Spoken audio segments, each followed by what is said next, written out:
إلا المصلين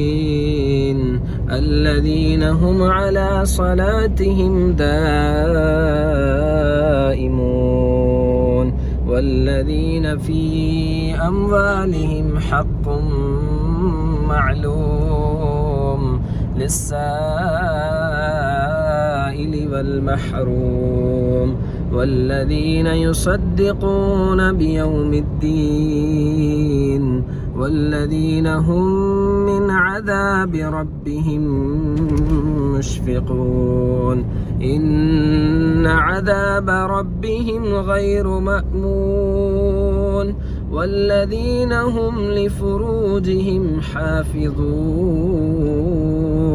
إلا على أزواجهم أو ما ملكت أيمانهم فإنهم غير ملومين فمن ابتغى وراء ذلك فأولئك هم العادون والذين هم لأماناتهم وعهدهم راعون والذين هم بشهاداتهم قائمون.